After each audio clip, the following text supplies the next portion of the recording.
When did we decide we were going to get back together again? Everyone had been wanting us to do a live DVD because there never was one. There were just always video films, but they wanted us to do a live DVD, and we said, well, we can't just go do a gig and it'd be good enough for a live DVD. So we met in a pub and then forgot why we met there. And we met there the week after, didn't we? We did, yeah. And after about a couple of months, we remembered what the question was. And that was, right, well, we need to do a few gigs and then a live DVD. So we got in touch with Agent, and he said he put a tour together doing the gig that we're going to be filmed in London about 6 dates in. So we'd be like really good. So he thinks. And that was it, wasn't it? I don't know, I just know that second week we turned up and we were doing it. It was like, I think it was the decision made by, what were they called? Stella Artois? Stella Artois made the decision. We hadn't, it was all very, very, very unserious. And we literally... But why not? Yeah. We did write them songs. And, you know, rather than let other people keep them warm for us, we might as well just go and play them. We wrote them. We like them. And they were all right. All right. Setlist. Lee put setlist together. Lee does the setlist. Yeah, Lee sort of did the setlist, and we agreed. We sort of had a chat about a few of the best album tracks we wanted to play, as well as all the singles. And then it's down to Lee, and he comes to rehearsal room with a great big list, and that's your setlist. Yeah. It's sort of like it was about that difficult, really, wasn't it? Yeah. We had to learn up like 30 songs or something like that. Real reason for the split? I think it had gone as far as it could go, really.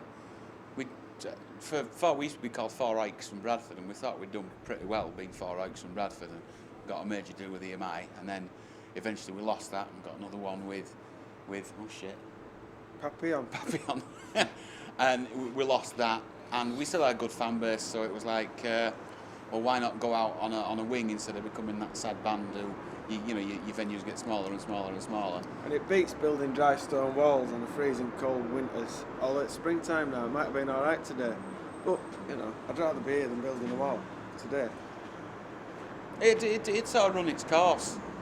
It run its course really well, and it was time to go. So that's what we did. I think maybe a few other people should maybe do the same. I think you can't force another album out. You can only, sometimes you reach a point where you're only going to make the same album again.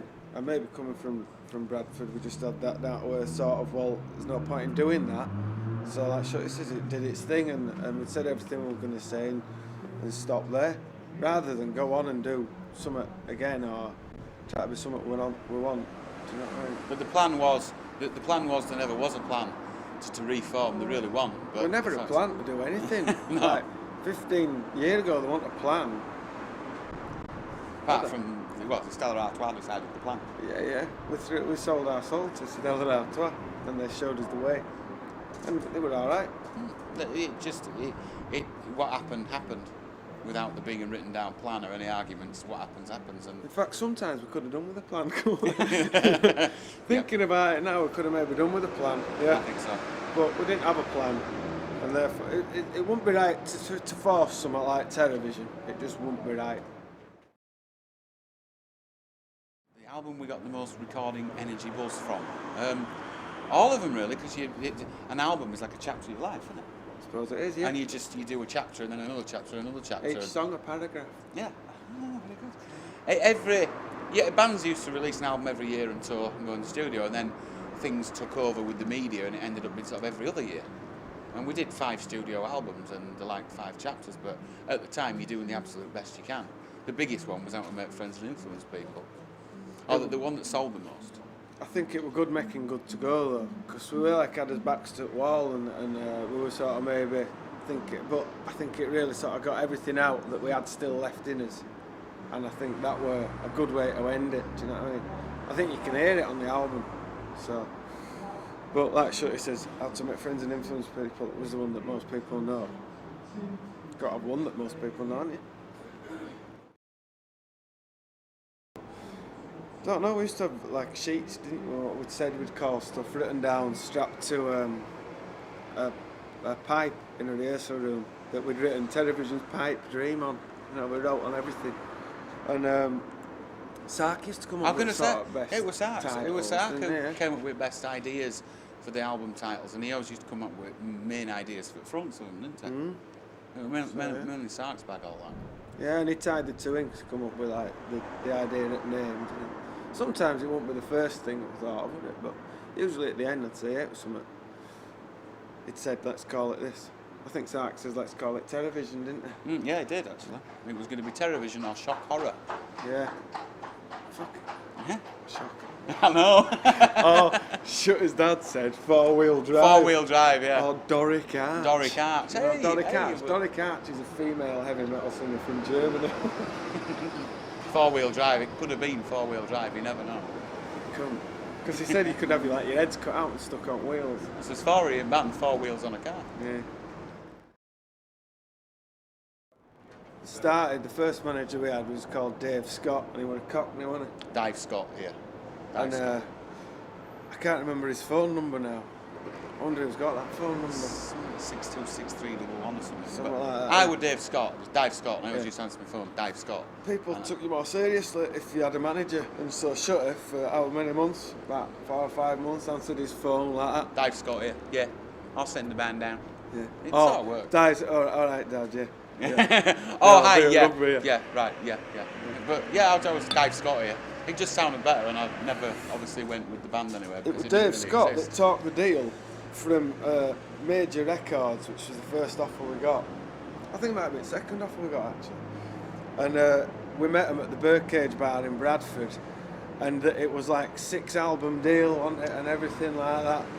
And we all got pissed and took the deal away, and then we had to meet him again for a 5-album deal, didn't we? Yeah, and we carried on going down. Single, and after meeting him and getting totally lashed, like probably spending the budget on lager, he says, look, I won't bother signing you, but can I manage you? And that was when Al Rhodes took over from Dave Scott.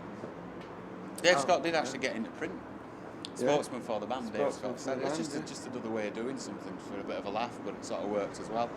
And then Al Rhodes, and then JPR management. It would a bit like him out of the office with Dave Scott, Oh, wasn't it? well, right pain in the arse. Yeah. Right pain in the arse. We got to play at Don Valley because Joe Elliott used to tape the rock show when he went out on a Friday night. Because he had this was back then, he used to have one of them tape players that you could set to record at any time, do you know what I mean? Because he went Def Leppard big and that. And so he used to tape it, and he come back and one night and he had a demo by a band called Sport Brats, didn't he, from Bradford, which was us, playing a song called My House, and he liked it, and he started touting us to people that he knew, and he ranked rock show and everything, didn't he? And he sort of he did all that. Hey, so Tommy Vance, R.I.P. Tommy Vance, R.I.P. He played it on his rock show. And then it sort of came round to when we had a deal and that lot, and we were up for doing gigs. They were playing Don Valley, and he says, "Oh, I remember you. Do you want to play here?" And he says, "Too right." Do you know what I mean? I said, what? Yeah. So we played Yorkshireman's Arms the night before, which is a pub round the corner, isn't it? About In 120 Beer people. Garden. It was ace. It was brilliant, that.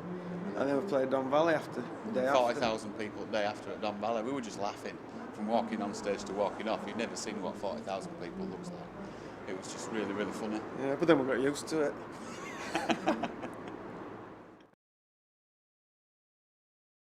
Future stuff, as ever, there is no plan. There never was and never sort of will be, but it's just, we're just getting back together. We're not getting back together, we're just doing a week of gigs. 7 gigs in 7 days, thank you very much, and that's it. There's nothing planned after Not that. permanent, we're not going to move back into the same house, so not like that. In fact, you're going out straight with Like a Dog, aren't you? Yeah, I'm going on tour with it. I've got a band and that, Like a Dog. That's named after the Space Hound, not Like a Dog. But yeah, you do what you do, don't you? And you do it when it's right. So. Sark's band, Blunderbuss, they gig pretty regular. Yeah. Lately, music has been. I think it's been really good actually. I think there's been loads of really good bands out. I think it was really horrible for a while, but lately I think it's been great. From like the Darkness to the Zootons and all them people in between, and I think it's stopped being boring. I think you got some people rocking out there. But I think the Darkness were good. I took my lad who was 6 at the time. I took him to see the Darkness. I think it's a good way to introduce your kids to swearing, and it's great. He's growing his hair now as a result. The darkness brought it back a bit, I think. I love the over-the-top clothes and stupidness of it, but still with a good music side. It's just a really good thing for British music that the darkness broke through like that.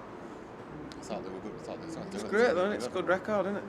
It's good. You put it on and it's lively. You know what I mean? Yeah. It's rock and roll, and that's, you know. Music with a guitar, and you smile, and then when you see the people who are playing it, they look ridiculous. Well, that's where we sort of came from, really, wasn't it? We never look ridiculous. We did.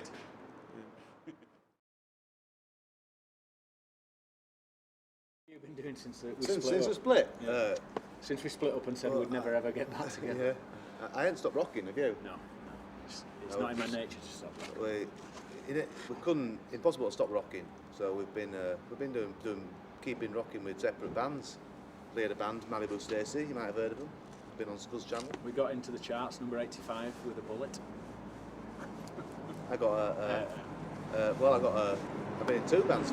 Boston Crabs were the first band, which fell apart. Then the Blunderbuss is my new venture, but a blunderbuss doesn't pay like Terrorvision does. Well, Spoilt Brats was like the name we got after a lot of names when the members of Terrorvision first got together. This is going back to when we were 18, about 1932, we were struggled for a name. We went through loads of ideas for names, didn't we? And the Spoilt Brats, it suited at the time. We were very brattish and it was very boisterous, and it sort of suited us, but we outgrew it quite quick. We turned into Terrorvision. And then we thought we called Terrorvision. Yeah, when record labels started showing interest, we thought Terrorvision was a bit more, just classy really. And it sounds a bit like television, so people don't forget it. Was the main idea. The trouble is, in Germany, people thought we were a death metal band because we had the word terror in it. And which causes a few. In Germany, the word terror translates a lot more aggressively, and we couldn't get arrested in Germany. But that's not a bad thing. It probably does now. No offence. No, do you know what I mean? It probably does now after 2001. Whatever it's called, 9/11, and everyone's a terrorist, aren't they? You know what I mean? We're all terrorists, and so we should either be very, very popular or we can't be, absolutely dead. When we were signed to EMI, because at that time, it seems a long time ago now, it was that we didn't really want to be labelled with the EMI logo because there was a lot of cheesy metal on at the time, which is probably really fashionable now, but. So we got our own label, Total Vegas, which we always said things were Total Vegas if they were really good in an Elvis kind of way. It was just like an in-band sort of saying that things were Vegas, it were good. So we call it Total Vegas. I think you said Totally Vegas, didn't you? Totally Vegas, yeah. It doesn't really make any sense to anybody listening, but no, you just have to run with it, you know, as a concept. But no, the record, the geezer who signed us were really happy to do it. You know, and he was happy to sort of create a little label for us within EMI, so it was big up to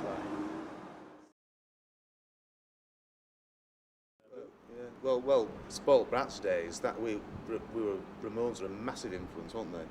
Ramones, Johnny Thunders, we were doing that sort of thing, and we couldn't believe it when we got offered this 5-day jaunt around Britain with supporting the Ramones. It's like. Well, shortly after we got Motorhead as well, didn't we? Which is like, Christ, it's all our childhood idols, you know what I mean? But we did this, but there was one down point, which was that we're playing in Glasgow, and we were in our dressing room, and we had music on, and we were partying like you're supposed to do when you're in a band, you know what I mean? And the Ramones tour manager came in, and he says, "Would you mind turning the music down? Because the Ramones are trying to read." And it was like, you mustn't tell me that because it's like shattered illusions, do you know what I mean? Yeah, it was terrible. And but you know, bless them all, rest in peace. Yeah, they died. Total respect. There's one geezer. They had D.D. Ramone wasn't playing with them at the time. CJ. It was a guy called CJ, who was sort of probably more our age, and he was good. He sort of hung out with us and stuff. But the others were sort of old, grumpy, crotchety American men. We couldn't sound check without the tea and stuff like that. They're very grumpy. How quiet do you need it to be to eat a burger? But you know, if the Ramones wanted to be quiet, that's fine. We'll be quiet. It's respect, you know. Yeah. They taught us the beauty of 3 chords and 3 chords alone. Got Thor now, don't we? Oh, well, we have now. Yeah. We're nearly jazz now.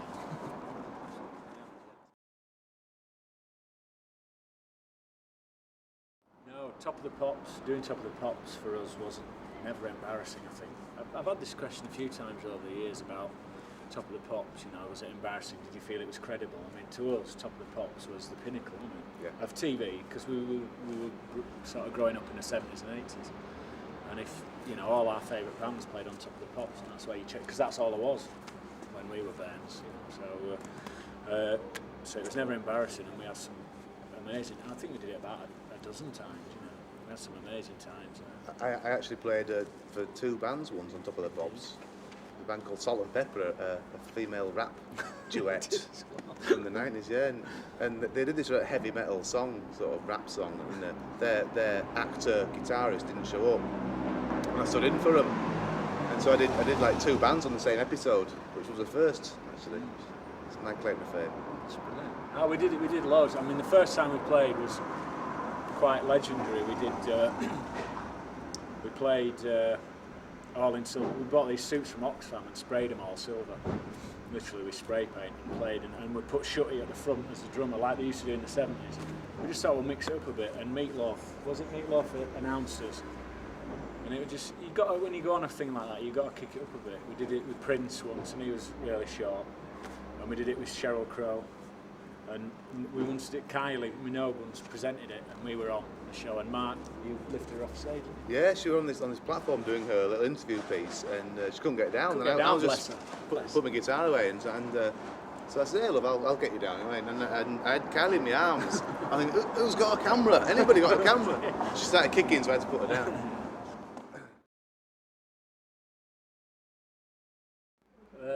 Albums, for me, the albums that we did, speaking personally, the first one was just like recording all the songs you write before you get a deal, do you know what I mean? Which is the same for every band, so you don't really know what you're doing, but a load of fun. Second one was a breakthrough album. We recorded it in New York. We said to the record company, "Can we record it in New York?" And they said, "Go on then." So that were amazing. And we worked with the producer for the first time there, a bloke called Gil Norton. And he showed us the way to go a little bit. Third one was much of the same, I think. And then the fourth one, I think we were a little bit called Shaving Peaches. We were struggling a bit with the record company, and we did all these demos. We did all these demos at a studio in Wales, but we were kind of a bit on another planet at that point. We were 4 space cadets, you know what I mean? And so the demos weren't heartily received from the record company. I think that's why we lost a bit of support. But I listened to the album the other day, and even though it's over long, idea. She is. Told my mother not to come. It's a good album, you know what I mean? And a few of the songs are pretty good. And then I thought the last one that we did was a really good album, a strong album. But it were called Good to Go, you know. And I think we knew that one had to really sort of do well for us to carry on. But kind of frittered away for various reasons. So, but all of them, I can sit and listen to all of them. I don't think any of them are embarrassing, which is good. What about you? Yeah, that's fine. I think the songs, you know, playing the songs it sounds a bit cliched, but whatever's gone on in the 3 years since, you know, we've all done different bands and stuff, but we were a successful band, and just playing the songs again reminds you why we were successful. You know, it wasn't okay. There's a little bit of luck involved and being in the right place at the right time. But Terrorvision were a great band, you know, and it's a pleasure to play the songs again. There were some good tunes, weren't there? There were some good tunes, and it's quite refreshing coming back from what we've been doing for the last 3.5 years. You know what I mean? Just playing these songs again. But yeah, it's not really nerve-wracking, but it does feel like you've been away for a while to me. You know, so, all good stuff.